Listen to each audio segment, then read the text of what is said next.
وده نهايه مشوار الرياضه بتاعي بتاع كل يوم. انا عندي كل يوم يا جماعه يوميا الحمد لله بقالي سنين طويله جدا لازم بلعب رياضه. بتمشى يوميا تقريبا 10000 12000 خطوه. الكلام ده مش سهل على فكره بالنسبه للراجل عنده قرحه وعنده ارتجاع، وعديت حادثتين موت جامدين جدا، وعندي شرايح في رجلي الشمال ودراعي الشمال، واهز من كل ناحيه. ايه اللي بيوصلك تقدر تعمل الكلام ده؟ انك تقدر تعمل كل حاجه وتديها حقها ووقتها. على فكره انا ابعد ما اكون عن الصحه الكويسه خالص، والقرحه والارتجاع والبلاوي وكل حاجه، بس اتعلمت اعمل كل حاجه في وقتها المظبوط، ادي كل حاجه وقتها. انت بتلاقي نفسك قاعد بالساعات ما شاء الله عليك، قاعد على الانترنت وانت كمان قاعده، وعمالين بيقولوا الدنيا صعبه ومش عارف اعمل ايه، والموضوع ده معصب معايا واخد وقت طويل جدا. تقدروا تعملوه في وقت اقل بكتير جدا. تقدروا تعملوا حاجه والثانيه والثالثه والرابعه.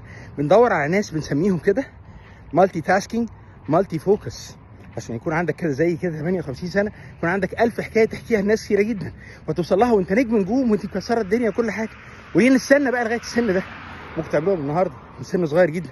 اللي احنا عملناه في سنين طويله غيرنا بيعملوا في وقت اقل جدا، وده دورنا النهارده نعلم الناس ازاي يعملوه في وقت اقل وبانتاجيه اعلى ونتائج اكثر كده ايه تاثيرا في حياتهم كلها.